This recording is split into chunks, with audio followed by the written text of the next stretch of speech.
What's up, everyone? Welcome to Pat's Chat. I'm Doug Kyed, joined as always by Michael Hurley, where we are a proud member of the CLNS Media Network.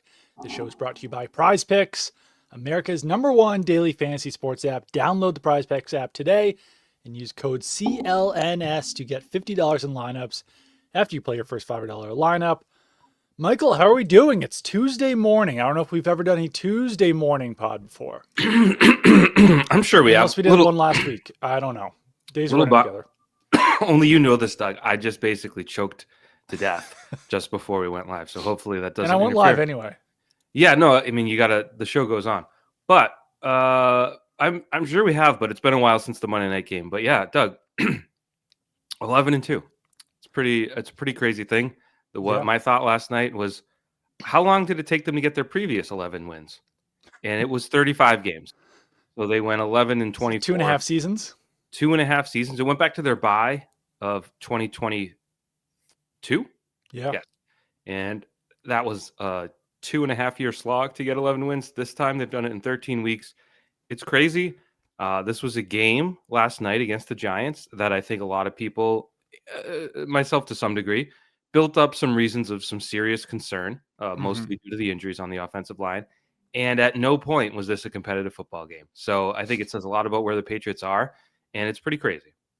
Yeah, they say that, games are decided in the trenches. Well, the Patriots did not have Will Campbell or Jared Wilson on the offensive line. They did not have Milton Williams or Kyra Stonga on the defensive line. And obviously it would make a lick of difference against a good team. It did not last night. I thought this had the potential to be a trap game. I still picked the Patriots to win by 7. They more than doubled that amount. I also think it was just really nice of the Patriots to win the way that they did, because for people who have jobs and have to work early in the morning, if you tuned out at halftime, which you had every right to do, the score was what at that point, 30-7? 30-7. You really didn't miss anything in the second half. The Patriots kicked one field goal in the second half.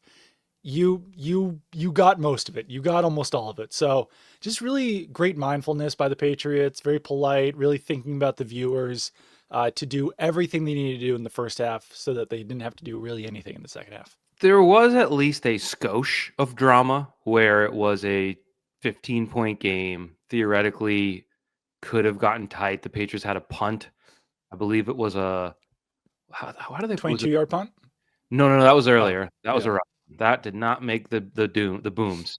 But they had a short yardage situation. I think it was Stevenson ran. Bradbury got knocked backwards. It was a one. They had to punt. And you're kind of like, I mean, if the Giants score here, you've got a football game. But spoiler alert, they did not score. So it was there was not much drama there. So yeah, it was a convincing way. And Doug, this was a week where you saw the Rams, who everyone talked about for a week as the best team in the league, go into Carolina and lose. You had the Colts go into Houston and lose. You had the Broncos barely escape Washington with a win. So it's the time of year where these games are not gimmies. There's no such thing as a gimme. And the Patriots, just by virtue of their first quarter, turned this one into a no contest. The Patriots are forcing my hand. I've had a change of heart as of last night, where I don't think you really have any choice but to start talking about Super Bowl for this team. And not like, hey, this team has to make the Super Bowl or else. You have to start at least talking about it, because there's no team in the NFL. If you're not including the Patriots, then you just can't talk about the Super Bowl at all, because the Patriots have the best record in the NFL. They're the #1 seed in the AFC. As you mentioned, other teams are not dropping like flies, but losing. The Colts lost last week. The Rams lost this week. The Chiefs might not even make the playoffs. I should have added the Bills barely beat the Steelers in a slog. Right, that was a slog against the Steelers. And the Patriots have won 10 straight games, and they are 11-2. They've not lost since week 3. They've given us no choice but to start talking about that level of expectations. I would say it like this, where it's like, because everyone's talking about it, like, do you like them? Who scares you? Who is the juggernaut in your way? There's nobody. Right. And it is wide open, as everyone says. But it doesn't necessarily mean, and I think this is what you're saying, it doesn't mean they're going to the Super Bowl. No, but you have to start talking about it. if you're laying percentages on New England, Denver, Jacksonville, Buffalo, the Chargers, the Colts, whoever else you want to throw in the AFC, I would probably, and now it's not more than a, I don't know, 15 to 20% chance, which is still like, it's probably a 15% chance, say for New England, which might be the highest in the conference, but it's still, less than a 1 in 5 chance because they're not going to definitely beat those teams, but they definitely No. could. And I think that's what we're saying. They currently are tied with the Bills for having the best odds in the AFC Huh. to be the Super Bowl, 60 winner. I believe so. They're at plus 1100. Bills are at plus 1100. Rams plus 460. Seahawks plus 850. Packers plus 900. Eagles plus 900. And the Broncos are plus 1200. Colts plus 1500. So they're tied with the Bills right now. For like, if you're talking about a team coming out of the AFC to at least make the Super Bowl, Patriots are tied for having the best odds, which is wild when you think back to week 1, but I think we're kind of past that point at this point. I would also say when we were talking about this game, we're kind of going all over the place right now. And Mike Kafka, not in a great spot with the Giants. There's no way that that's a real dude. But the way the Giants managed that game was Punting. Really just confusing. I felt like I was in like a fever dream. I feel like that was a David Lynchian coaching performance from the Giants where you just never knew what they were going to do from one moment to the next. Felt like every decision was a coin flip. Felt like they were really just going off vibes where they're not going to go on 4th and 1 before the half. They are going to go on 4th and 6 coming out of the half. They're going to run the ball heavily to eat up clock in the second half. And then they're going to be like, oh, wait, there's 4 minutes left in the game. Let's use our timeouts. None of it made sense. To me, it was the 4th and 1 before halftime. At the 40. 100%. At the 40. Yeah. And, the thought process, Doug, minute 13 left or something like that. You don't want to see. Here's what you don't understand, young football mind. You don't want to give up points before halftime, so you got to punt that ball away, right? So the Patriots didn't score after that, right? It's like no, the Giants gave up. They gave up half the field in about 3 plays. So, did you hear his explanation after the game? And once again, like I did not hear Mike Kafka's not in a great spot. He's an interim head coach. His team's a mess. He struck me. I watched his halftime interview with Lisa Salters, and I'm like, when like Bill Belichick isn't in Madden, and they just make a body, like just a male body, be the head coach. That is Mike Kafka, which fits in line with like the legacy that Pat Shurmur left there, because he just looked like a man with a hat on. There's no way this guy was real, this Mike Kafka fella. So he was asked about the 4th and 1 decision. Yeah, where that spot was at, do you want to punt it back them up, get a quick 3 and out, and get a little bit of field position? Yeah, those are the thoughts. It was a toss-up for me. I just didn't want to. I wanted to play some field position game there and give our defense an opportunity. That's one they'll go back and look at. That's where I could rip off that 4th down opportunity, but in the heat of the game, that's where I felt. Give your defense an opportunity. It was there was a minute 13 left in the game. Yeah. Like, you weren't like hoping for a quick stop there. I don't know. It was certainly one of the threats, if you will, of the Giants coming in was that they have nothing to lose, and they would play sort of like they did in Detroit, busting out all the stops with the flea flickers and the double passes and whatnot. You would think going for it on 4th down in an era when everybody goes for it on 4th down was definitely mind-boggling. And against a run defense that especially they had some success the Giants were. Yeah, the way the Giants were running the ball, they probably would have picked it up. Yeah, it's a yard. It's 1 yard. One person who did play with nothing to lose was Jackson Dart. He got absolutely leveled on the sideline by Christian Ellis. He had a lot to lose, technically, physically.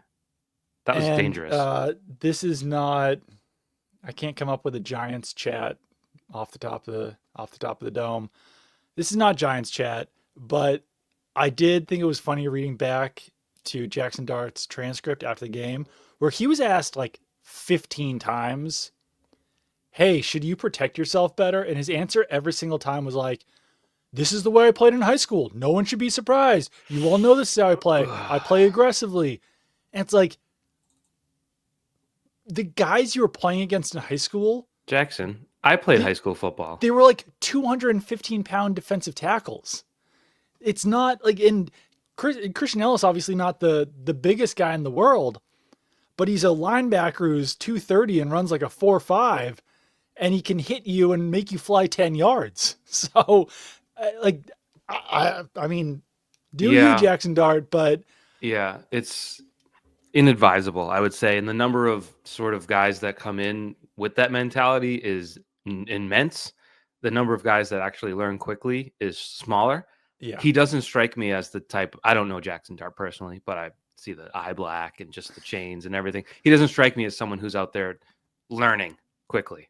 So I don't know. That was the second time. Like the Ellis play started a little fight and yeah, everything, but earlier when Harold Landry kind of clobbered him in the head, it was like, what are you doing? You're in the middle of an NFL football field full of monsters, yeah. and you're just running around like peacocking around like, what? Well, I'm going to win the game here. You've got to live to play the next day. It was crazy, but again, not Giants chat. No, and I mean, he just came off missed 2 games with a concussion. So to play that way in that situation, and like, but to talk about Drake Maye, because Drake Maye played another great game. Pretty amazing that how good he was by EPA per play. That was still his 5th best game of the season. So he had I have a 4 better games than that, despite how good he played. But he's someone who has learned, yeah. and even if he's not 100% perfect at protecting himself, at least when he's asked about protecting himself, he says the right thing and is at least thinking the right thing. He's not, last year, he wasn't going out there being like, I don't know, I love having my head hitting off the turf. Like, He he's like, yeah, did I've got to do a better job of a protecting myself. little bit this summer. Did have that like, well, I'm 6'5", 240 or whatever he said, or 220. Right. But I mean, he definitely said after the game that, like, yeah, you're cognizant of where the defense is every play. Like, you don't want to take those hits on the sideline, all that kind of stuff. So, and I mean, he's done a better job of he not getting hurt or banged up this season. he batted 500 at sliding last night. He had the one, so he had to stay in bounds. So that triggered a good slide from him. He's like, oh, I got to get down in bounds. Right. When he was running up the middle, it was sloppy. Was that the hit late in the game? Yeah. He kind of So slid, but kind of got tackled, and it was they kind of never showed twisty. a replay of that. It looked hard live, Yeah. but It I just just never got to see it again because for some reason they didn't want to show it. They just wanted to show Drake May like walking on the sideline. But yeah. yeah, that one was a little hard. Great slide though by the sideline. I have a strong Drake Maye take off the top here. I don't know. You could point to better game. You could point to better games, like you said.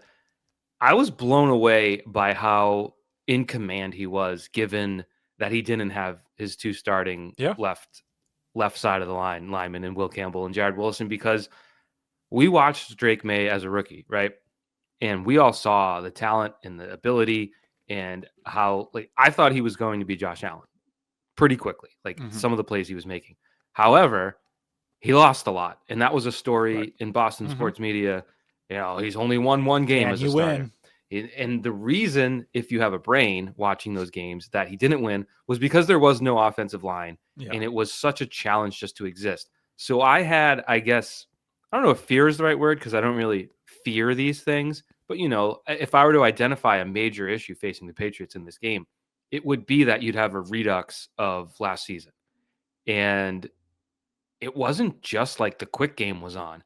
He was perfectly calm in pockets, except, I mean, there was the one play, it ended up being a quote unquote sack for Abdul Carter, where he escaped a clean pocket because the swing pass was kind of blocked up by Brian Burns, where he probably shouldn't have done that.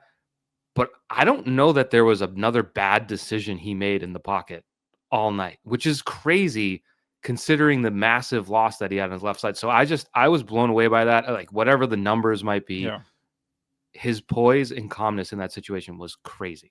I think it would have been in a game. It would have been a game where you would have completely excused him not hitting any deep passes. And it would have been a game where you probably could have excused at least 1 turnover forced by pressure. And Drake Maye, to my knowledge, didn't even have a turnover worthy play in this game. I can't think of one. I believe he was sacked 3 times. One was the Abdul Carter one that you mentioned. One was the one slide. was a slide. And then One the was third legit. one was Trevion Henderson gave up a sack on a blitz, which maybe held the ball a little bit too long there, but still, like, you're killing clock at that point. It's not the biggest deal to take a sack in that situation. You certainly don't want to fumble the ball or throw an interception. So, no, 100%. His poise was great. And I also do have to give it up for Vederian, Lowe, and Ben Brown for holding down that left side of the line. I asked Vederian Lowe about it after the game. I said, like, how much better did you feel in this game, given the fact that you were playing most of last season with a torn labrum? And his eyes just lit up. He was like, oh, I felt so much better.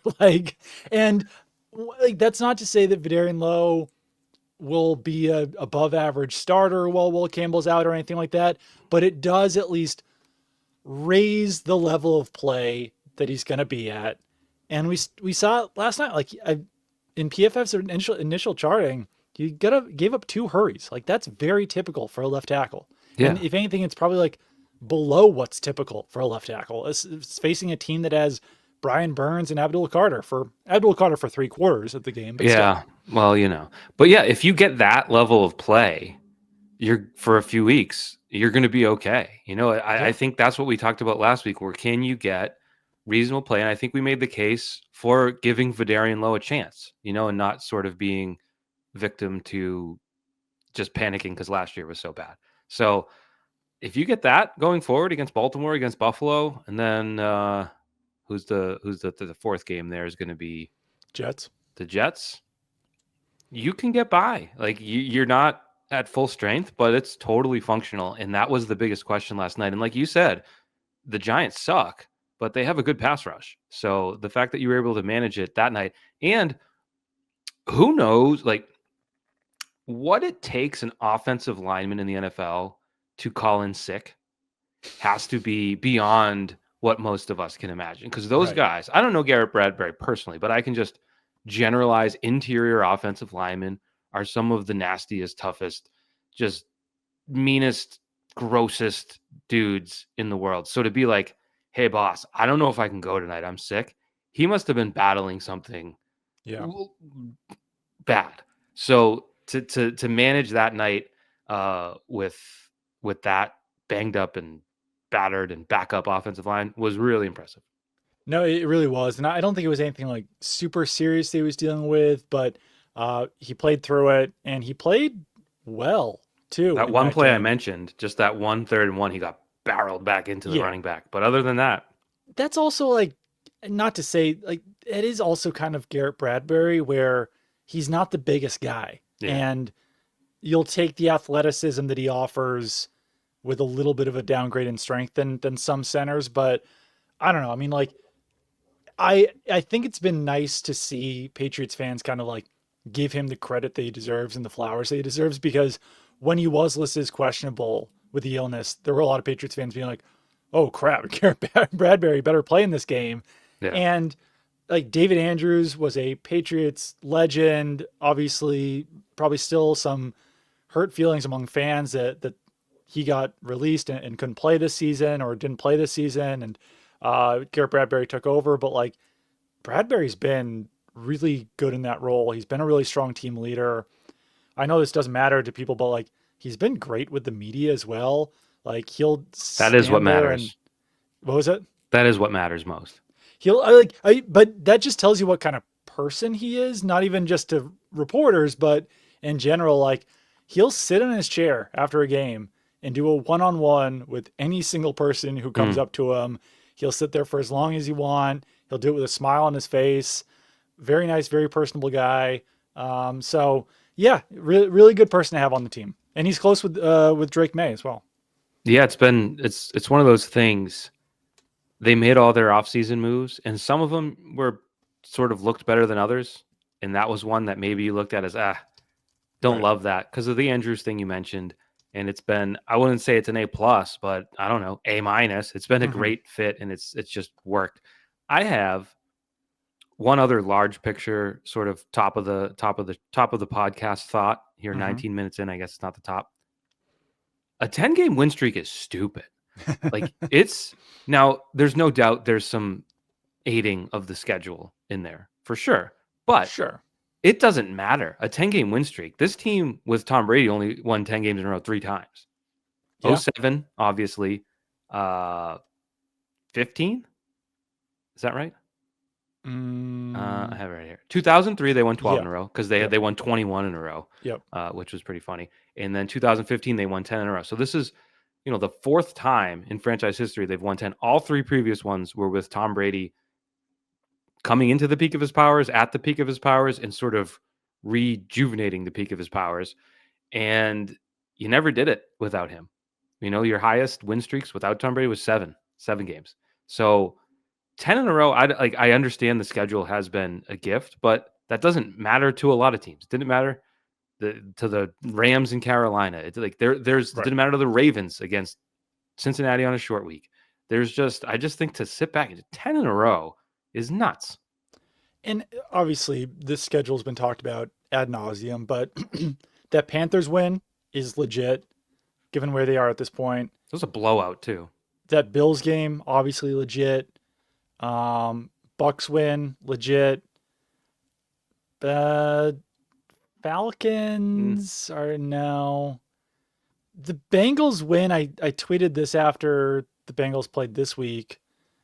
That Bengals win looked a little bit more legit, but obviously Burrow and Jamar Chase didn't play in that game, but the Bengals defense played so well against the Ravens that at least the offensive performance was less concerning after seeing what they did to the Ravens. But yeah, I mean, there's like 3 very legit wins in that stretch. It doesn't even matter though. Like it's hard to sustain, and there's no such thing as an easy week. And like maybe the Tennessee game was an easy game.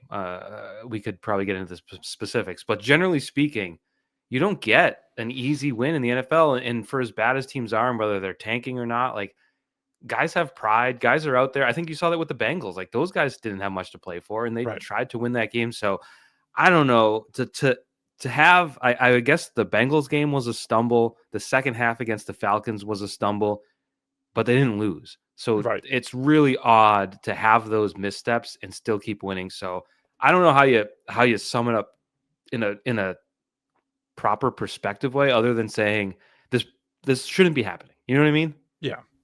No, it shouldn't. You can't expect this to happen.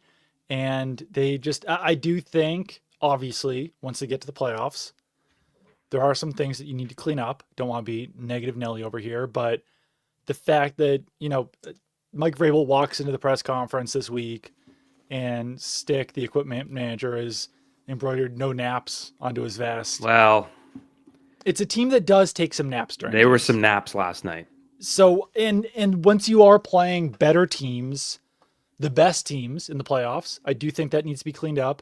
At the same time, they have proven that you can beat a team like the Bucks despite some naps. You can beat a team like I don't know if they had any naps against the Bills. That was probably a fully awake performance. I think the Panthers game was probably more of a fully awake performance. But took some naps against the Bucks, still won. Took some naps against most of the teams over the last few weeks, and they've still won. It's going to be a good test with the Bills and Ravens to see if those naps continue after the bye week, because the late bye week plays a major factor in this season as well. The fact that they were able to do this 10-game win streak without a bye, without a break, some longer weeks here and there, but still not that full week off that they truly deserve right now.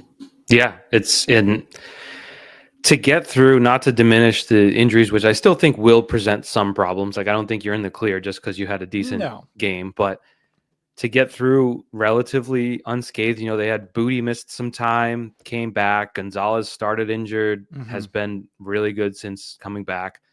You've been relatively like there's a lot working in their favor that, when they play, a lot of people have been plotting out like, well, if the Bills win out, you have to do this, or if the Broncos win out. I don't think they're winning out. I don't think the Bills. I've watched the Bills all year. They have Josh Allen.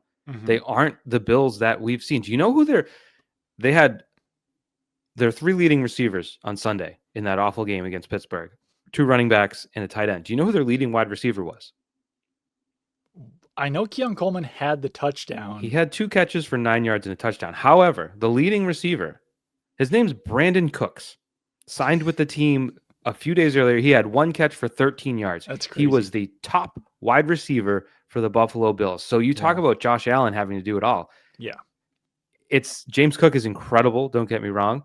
Ty Johnson was fine. and Dawson Knox is a good tight end. But like that is not a team that has the firepower on the outside to. I don't think they're going to win out. So I think when they come to Gillette 2 weekends from now, you're talking about an AFC East championship game, right? Like if the Patriots win that, it's over.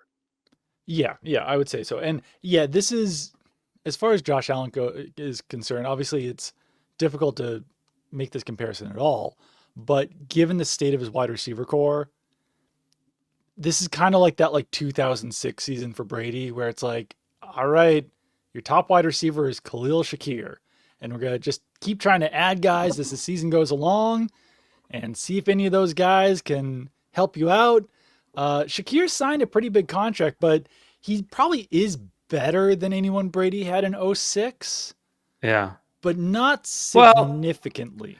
let's be respectful to Riche Caldwell, who I just had a double check, and yes, he did go to jail for fraud, healthcare fraud, Forgot about which is that. too bad. Let's be respectful of Riche, who just maybe had one of the biggest drops in Patriots history, but other than that, caught some passes. I think Shakir signed a contract for like 15 million a year. So you have to, at least the Bills think he's better than Rashay Caldwell. Yeah. Yeah, no, like they've had some roster management issues. I feel like these things happen when the quarterback starts to make money. The Chiefs have battled through it. Got to cut some corners. They've tried to find it in the draft, which is kind of a crapshoot. They've been pretty successful since Tyreek Hill left, but it's been a constant grind, whether it's Worthy, whether Worthy's it's Rice. Not doing much. Yeah, Sky Moore was another pick of theirs that didn't work out. So I actually don't even know how well Rashee Rice is playing this season. Well, he's been through a lot, so let's free Rashee Rice. I would just say it's kind of not something you have to worry about as a Patriots fan because they don't have a superstar wide receiver. Like last night at halftime, 8 guys had caught passes already. Yeah. No one had more than 3. 6 of them had two or three, and it's just like the distribution is nuts. So Diggs is obviously the biggest star and probably. To use a basketball term, has a lot of gravity when it comes to defenses covering him. But it's not as if he's Justin Jefferson and burning down the field. Like you have sort of an array of wide receivers. So I guess if you're looking ahead to when Drake Maye is going to get paid in 3 years, you don't have to worry about losing your Tyreek Hill because you don't have one. You don't have one. And if you get one, it would be through the draft and you won't have to worry about paying him yet. So boom. Although maybe there was a hint of it last night. Can we talk about Kyle Williams' touchdown real quick? Sure. We actually haven't talked about the game yet. We'll probably get to that. However, we've talked around it. This is our fault, and specifically my fault for being on X, the everything platform. I have never seen an obvious touchdown confuse more people than Kyle Williams in the end zone getting 3 feet down. He got 3 feet down, and you can just search, I don't know, a lot of Giants people, but a lot of people in general being like, he only got 1 foot down. I saw people saying, how did Mike Kafka not challenge that? Which tells you the level of thought process in a lot of these people. But it was like an optical illusion. He caught it. They gave him that first step, just like that Wicks touchdown on Thanksgiving with the Packers. Remember that one? And like running in the end zone, and Burkhardt and Brady were like, well, that's only 1 foot. And Pereira was like, guys, his foot's down when he catches it, you bozos. Yeah. It was the same thing there. And then that right foot kicked down again. You just couldn't see because a glove was in the way. Right. And then the knee went out of bounds before the 4th foot would have hit. And it's like, they didn't even mention it. It's like, because it was an obvious touchdown. It was bizarre. It wasn't just like my mentions, which it was, but it was everywhere. And there are times where you feel like, am I the crazy one? And it's like, damn it, no, I'm not. Yeah, what was the Brady one that you were mentioning? It was the Packers and Lions. A fella named Wicks, I forget it.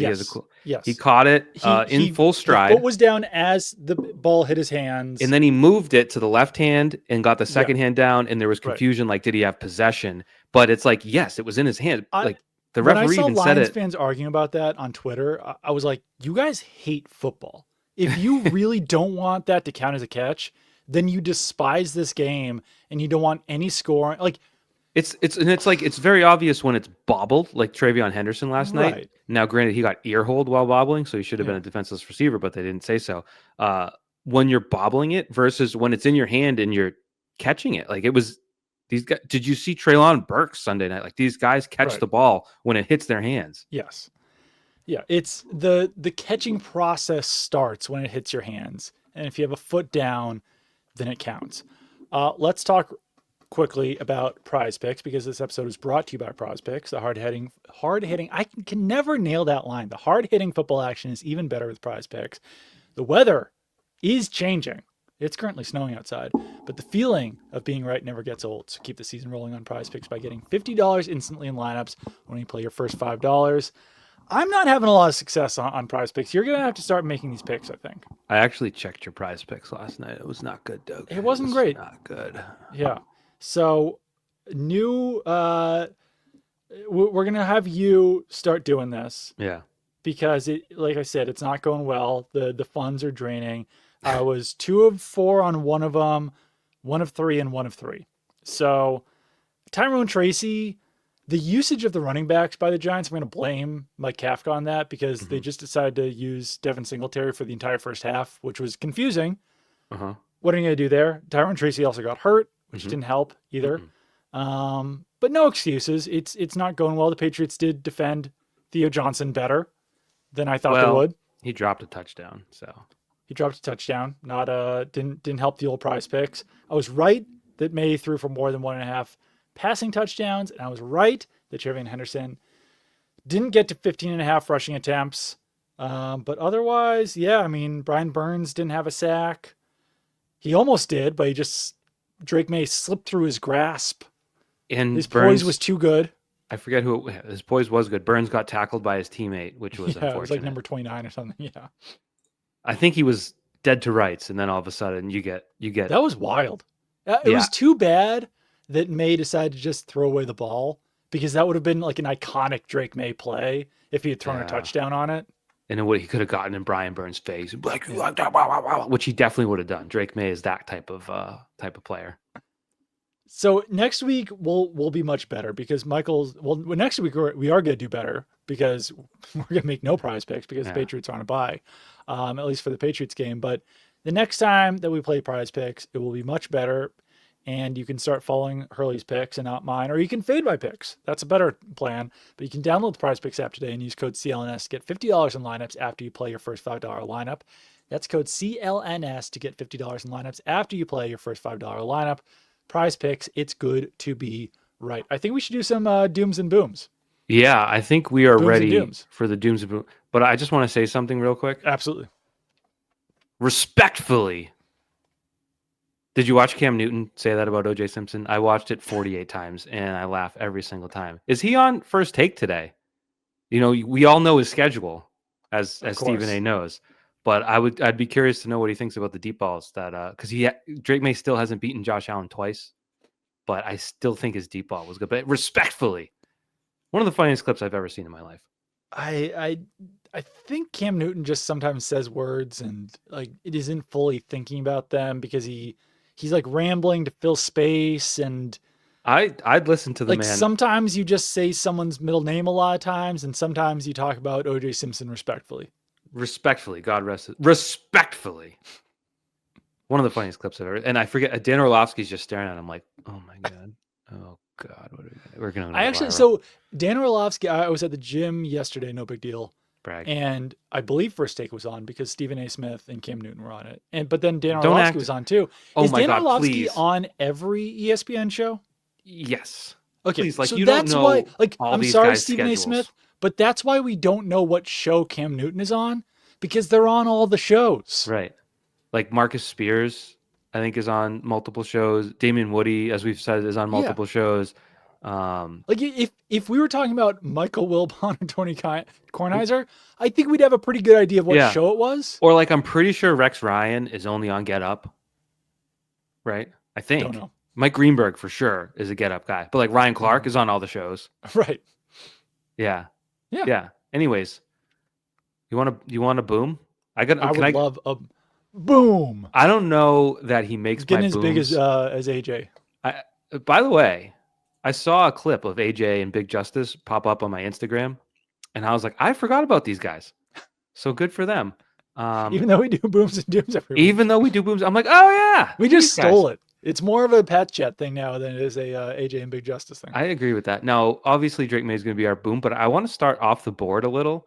And statistically, wouldn't make my booms. His name's Cory Durden, and Yeah. that guy is still screaming on the field at Gillette Stadium right now. He had 2 tackles and made them count. Made his presence felt. I think we talk about the offensive line injuries a lot. Milton Williams and Kyrus Tonga being out is still significant. I think you get a guy playing with the fire on his ass like Cory Durden. And the quote from Mike Vrabel after the game saying they told him, because he got cut by the Giants, they told him that he wasn't good enough to play for the Giants, and we thought he was good enough to play for the Patriots. So I'm happy for him. That's some good football. That's a good football story there. And it was fun listening to Cory Durden scream. I think he broke several ESPN microphones. So he makes like sort of an honorary boom for that. No, I like that. And I would throw Eric Gregory in there too. He made a stop in the game. Like I would say the replacement players in general in this game. You're talking about Eric Gregory. You're talking about Cory Durden. You're talking about Vederian Lowe. You're talking about Ben Brown. Individually, do any of them make the booms? For me, no. Collectively, they make the booms because they all played well. They all helped the team win. I would even throw Elijah Ponder in there because he's playing more with Keon White out, and he had a sack. It was Joshua Farmer on the Joshua 2-point Farmer conversion. made a play. His pursuit of Jackson Dart on the 2-point conversion. Now, granted, Dart ended up converting it. He was running with him stride for stride, and he looks like he's 3 times the size of Jackson Dart. So I was very impressed by that too. Yeah, so those guys, I like it. Let's give them all one big boom. I'm going to put the quarterback on there, right? The quarterback makes our list. The quarterback makes our boom list. Yeah, the quarterback makes our boom list because he had an MVP-worthy performance.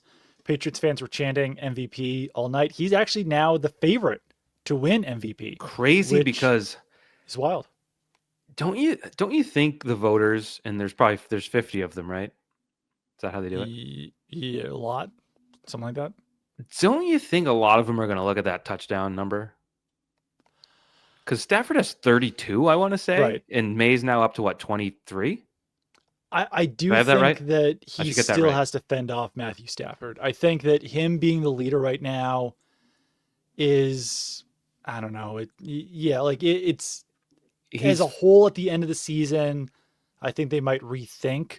I think this might be, just a gut reaction to some extent of Drake Maye's playing better in this week than Matthew Stafford. The stats do heavily lean towards Matthew Stafford. Well, some do. Like he has 32 touchdowns and 4 interceptions. Now he was pretty bad Sunday. His best play involved the most ridiculous catch I've ever seen a wide receiver make with Puka Nacua.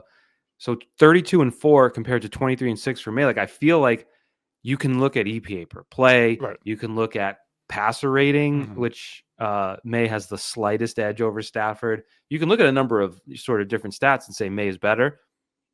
I just think generally, given the way things work, and also given the fact that Stafford is 38 and has never won the MVP and is a good story, I'm kind of surprised to see the odds shift the way they did in the middle of the game last night. I agree, but I think it's a lot of people just seeing how well Drake Maye was playing that game and throwing money on it. So I still don't know if he's actually going to win it. I think it's going to take it'll probably take some impressive performances against the Ravens and Bills, quite honestly. Yeah. In games that everyone's watching. But next week should be fun in that regard. You get to watch most of those guys, Goff, Stafford, Prescott, all those guys toward the top of the league, and you can kind of see how that shakes out without May playing finally for once. It's true. Marcus Jones gets a boom. Yeah. He didn't do a whole lot on defense, but a 94-yard punt return touchdown. Just such a weapon that the Patriots have back there that at any moment's notice, if you're punting to him, could be a touchdown. And it's swung games for the Patriots. It's been huge.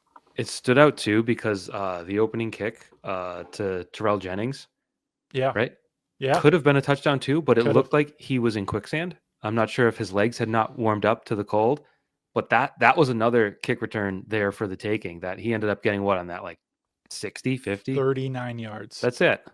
Huh. It should have been more. But it got them to midfield, which was big. Yeah, it was a good kick return, but they could have probably housed 2 of them. But the punt return, there's certain points in a game I don't know about you, Doug. We've watched some bad football teams over the years, especially recently. Hmm. There comes a point in some games where you're like, all right, I mean, this is dumb. And when you have sort of the 1-2 punch of the punt return for a touchdown, followed by the kick of the dirt, Yeah. Oh God. Yeah, we have to you're talk just about kind of that. like, all right, I mean, this is not a good use of time. So the punt return was good. His speed speaks for itself. Yeah. Not the best coverage I've ever seen in my life. So it was kind of like, come on, Giants. Like we're trying to watch a football game here, guys. Right.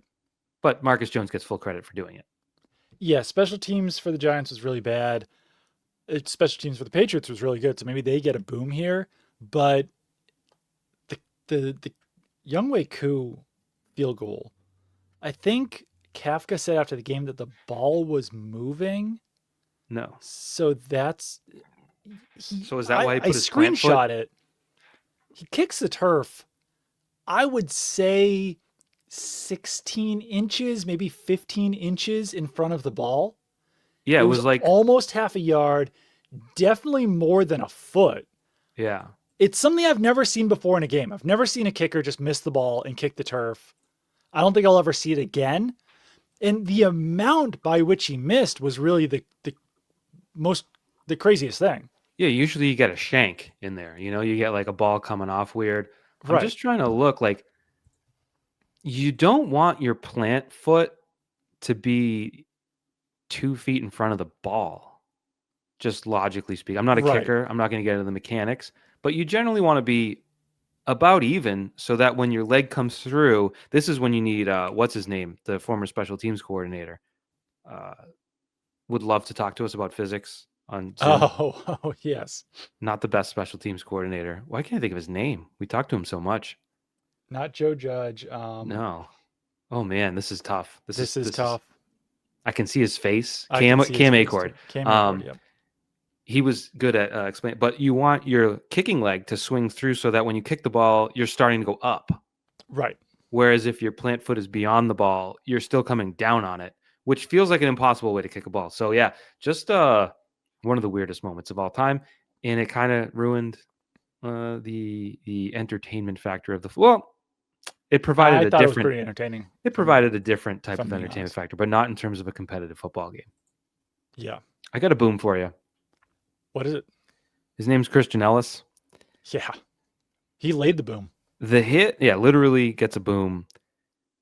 It's obviously gotten a lot of attention, but just watching it live as those two bodies helicoptered around the sideline was nuts. And the fact that it Yes. was totally legal, Yeah. totally clean, there was nothing dirty about it. No. I know the Giants had their guard up a little twice. They got in Patriots' faces for hitting Jackson Dart, but I think that was probably the moment where even the Giants realized, like, uh, we can't protect Jackson if he doesn't protect himself. And that Right. hit was massive. And now the kickoff one, he gets the boom for forcing the fumble. Mm-hmm. But obviously, if you watch the replay from the end zone, from straight on, I forget who it was. Ellis is going to tackle Gunnar Olszewski, Yeah. and then Olszewski gets hit and sideways adjusts right Yeah. into Ellis's head, which was an unfortunate. Yeah. Mapu kind of hit him into Ellis's helmet. I'm not trying to be the guy who like defends Christian Ellis or defends the Patriots on that play because a lot of Giants fans wanted a penalty on it. And I think 90% of the time a flag probably is thrown on that, despite the fact I that don't there's think nothing so. that Ellis could have done about it.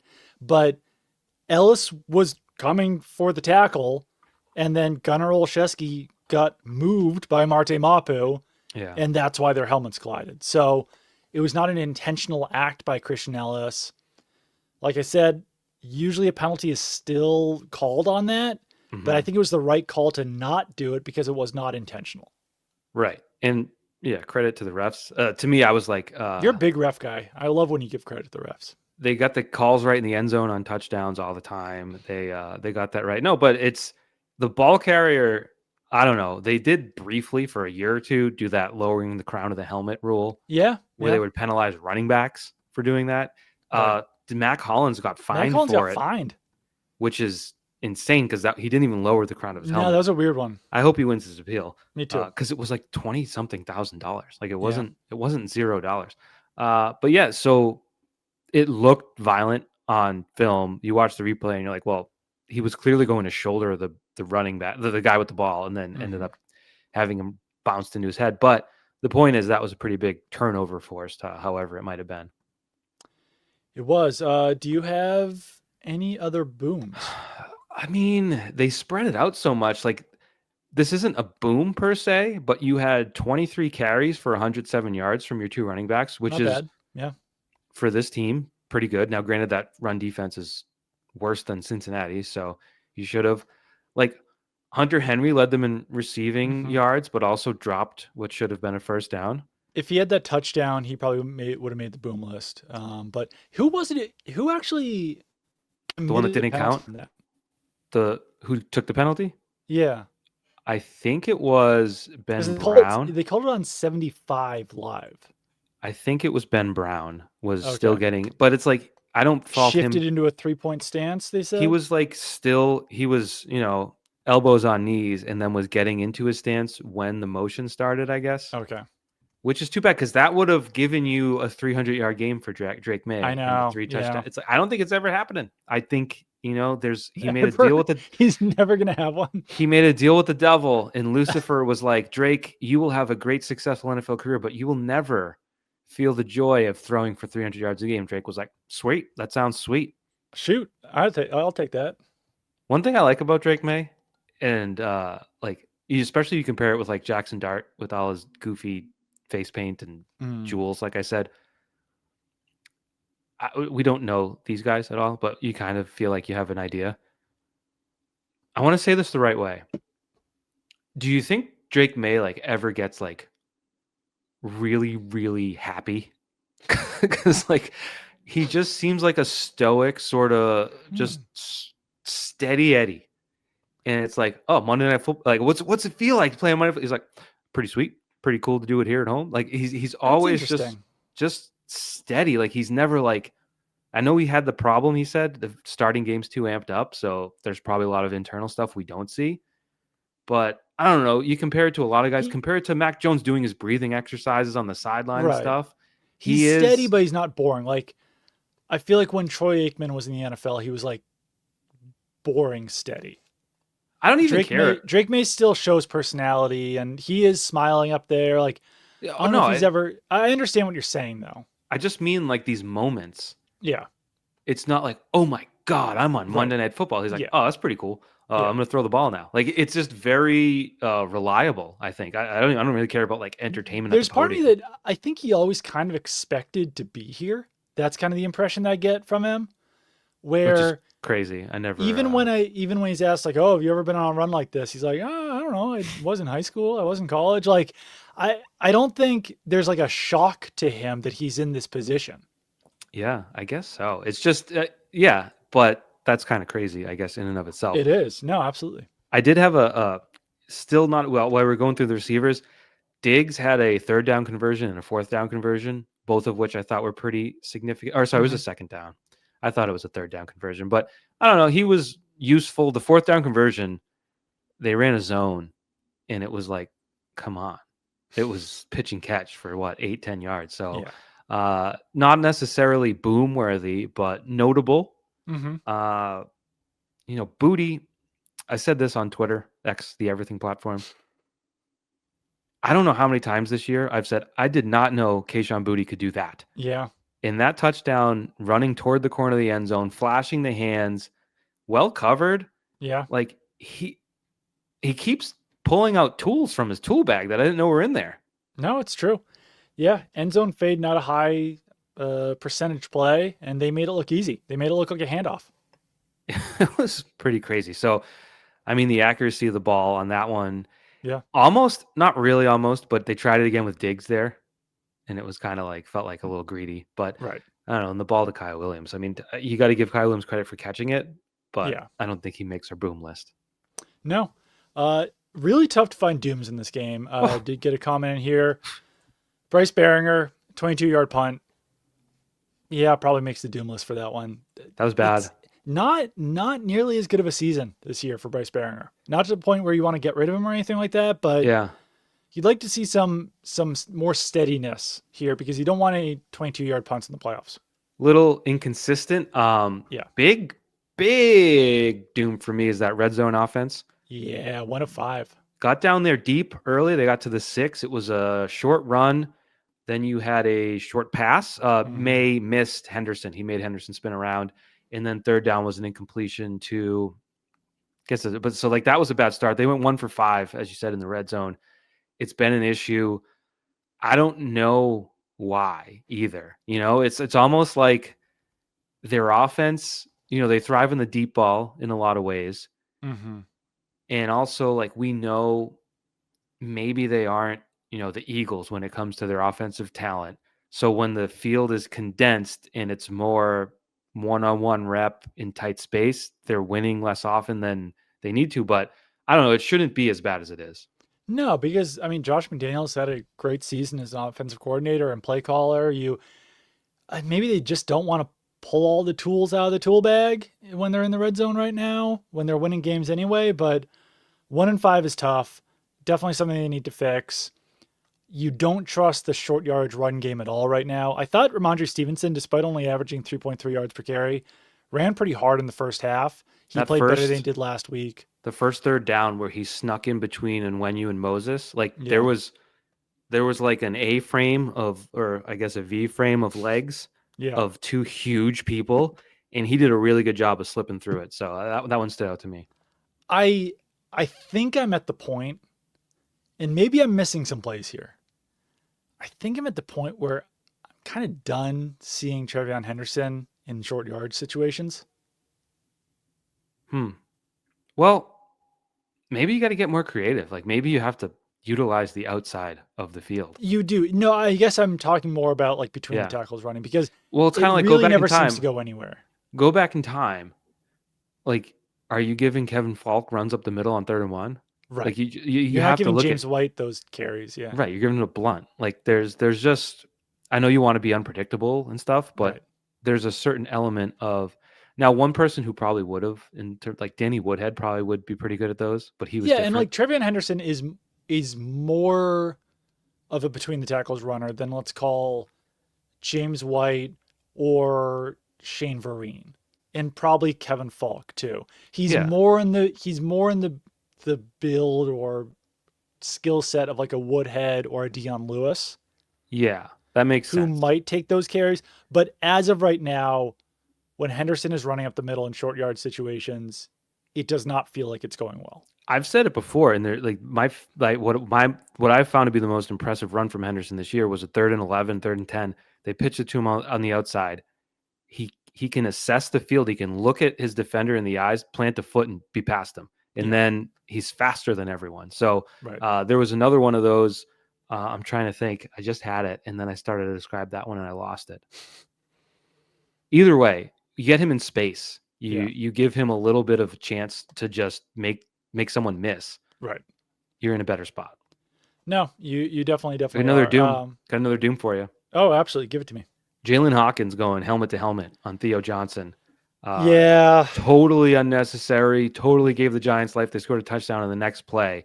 I don't know that now the next play also makes my dooms, but it was at a point where it's like, do anything but that, and you're in a good spot, especially because I believe Woodson was in coverage and broke up the pass anyway. Like the pass was incomplete. Right.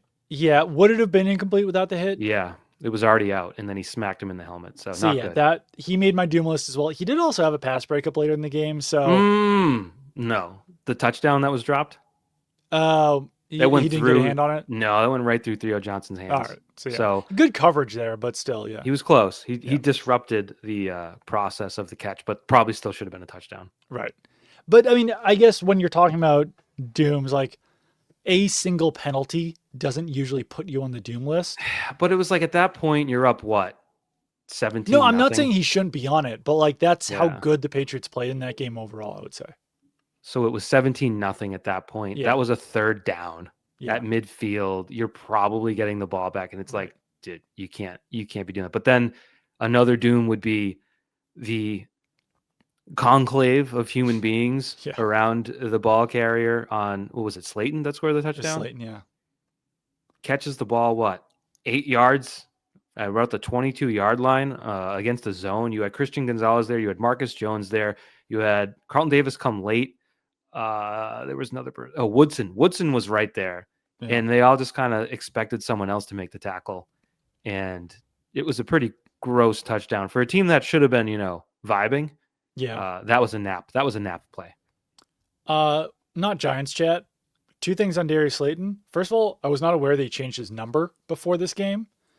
A little surprised to see him out there in 18. Didn't know who it was at first. Second of all, a captain for the Giants. Okay. Would you have guessed Darius Slayton is a captain? I mean, he's a veteran on a team. He's been in the team for a long time, but yeah, that was interesting career there for Darius Slayton.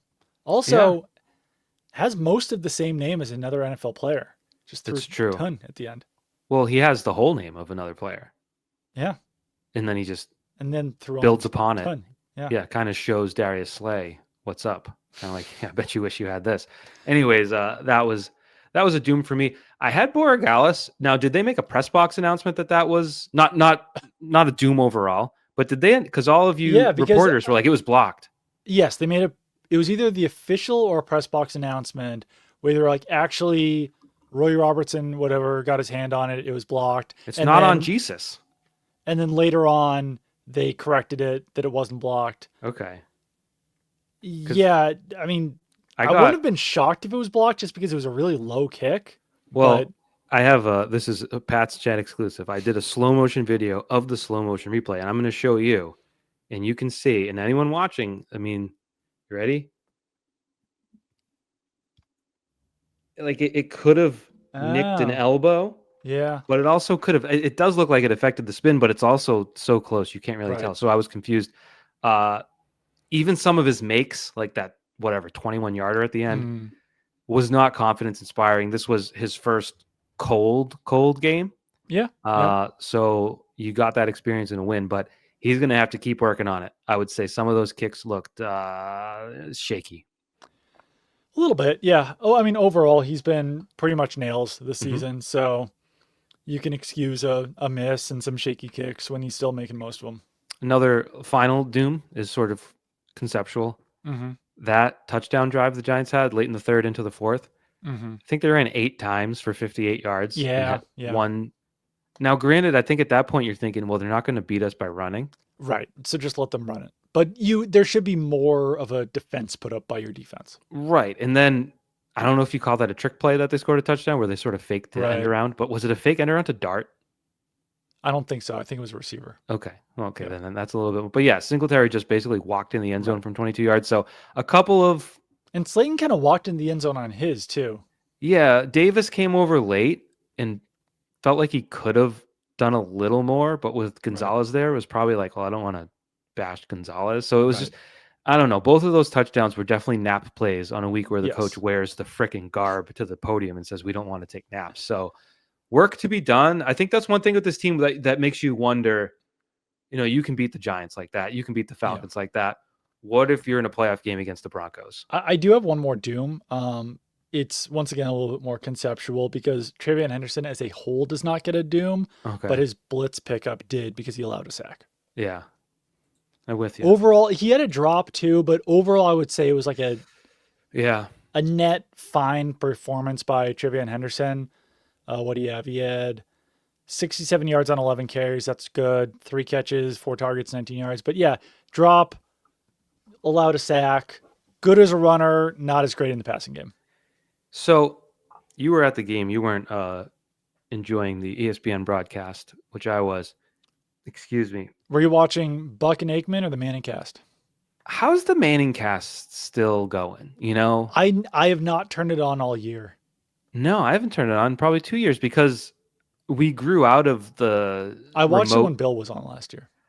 I probably did too. But I'm a liar. So what are you gonna do? I know who are we, Mr. and Mr. Remote podcasters here, but we are not funded by ESPN.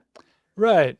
How are we still doing the Zoom delay lag thing in 2025? Like we had patience for it when that was the best we could do but it's just like, I can't have Peyton saying something, the guest saying something, the awkward pause, Eli, like, should I talk now? It's not an enjoyable watch for me. But the rules expert, who I always forget, ESPN's rules expert now because it's Is it some. Terry McCauley? No, I don't. It's someone that I always forget. Okay. Either way, Vrabel was arguing that Henderson was a defenseless receiver when he got earholed while bobbling that ball. And he actually was arguing with, it was right in plain view, he was arguing with the official. And the official did like the 6'7" bobble thing. And Vrabel just goes, mm. And the rules official came on and said, when you're bobbling a ball, you are a defenseless receiver. So any shot to the head. But I do think the Giants and their fans would have rieted if a flag was thrown in that situation. But Yeah, probably. interesting. I guess you never think of that specifically. Right. But probably should have been a 15-yarder. Probably, yeah. Yeah, and on the Manning cast, I don't know. This year I just stopped watching it. I think if there's not like one compelling reason to watch it, I don't know. It probably still is entertaining, but Yeah. I think after 3 years of it or whatever, I just got kind of it lost its luster, I guess. There's also, this is indicative of the entire entertainment industry, TV, whatever. There's a sense that if something notable or good happens, you'll see it after the fact clipped and packaged to you, which kind of like there is still the live element where I guess if something crazy happened, they wouldn't be clipped. But Right. generally speaking, you don't feel like you're going to miss out on anything if you don't watch it live, which I think is something we all miss as a society. You know, when we were all tuned in to the MASH finale back in 1978, like I was, whenever that was. Don't forget that Dallas finale too. Dallas. I mean, we were all still trying to figure that one out in my family personally, but I forgot an honorable mention boom I just saw. What? Marte Mapu with a nice third down pass breakup. Yeah, he did. And he also was part of the fumble on the kickoff return. Sure. You hate to see that happen to Gunnar Olszewski. I know. We are a Gunnar podcast. Yep, definitely. Doesn't make the doom list. Doesn't make the doom list either, but Carlton Davis did drop an interception. Yeah, and he allowed the 2-point conversion too. That was like a 45-minute play, so it is what it is there. Yeah. But yeah, I think that covers most of my my notes. I kept it. How was your Thanksgiving? Thanksgiving was solid. It was good. It was a big festive party with kids and adults running wild. How was yours? It was good. We had 11 people at our house. It was good. Went off pretty much, I'd say, without a hitch. And yeah. Did you watch the nightcap? Because I ended up watching it after our trashing of it. The football game, that is. I did. I watched almost all that game, yeah. Yeah. I guess that's how they get you. Yeah, I think we were all just tired. I think Olivia was doing her own thing on her iPad or something. And yeah. The Cowboys Chiefs game was one, and sports gambling is sports gambling. That's one where I was staring at, right? And you're like, if I were to have to bet on this game, I could not do it. Like, I don't know, and I didn't know which way it was going to go. No. And I just kept waiting. I was asked while we do AFC playoff talk, because, so much has been made about the Patriots' strength of schedule or lack thereof. Their strength of victory is almost identical to the Broncos, and no one seems to bring that up. Like, the Broncos' strength of victory is 351, and the Patriots is 343. Yeah. And if you look at most of the AFC playoff field, very unimpressive strengths of victory. Like the Colts is 354, and the Ravens and Chargers are 375. So the common theme is if you have an easy schedule, you win a lot of games. Yeah. And the Patriots 100%. Are benefiting from that. But I was asked last night on Early Edition to rank how fearful or how scary other teams are in the AFC when it comes to playoffs, and I still rank the Chiefs at a 10. Yeah. Until they're gone, like I keep watching them. I keep watching them suck like they did on Thanksgiving, and I'm like, I don't know. I could still see it. So I don't know about you, but that's how I feel.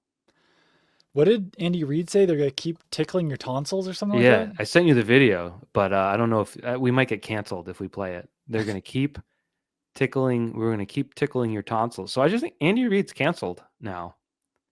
But, and you deserve to be for that. Yeah. Taylor Swift likes her friends canceled. So. All right. Well, we are going to go. On that note. On that note, thank you for listening. We will be back at some point this week. We'll talk about that off air.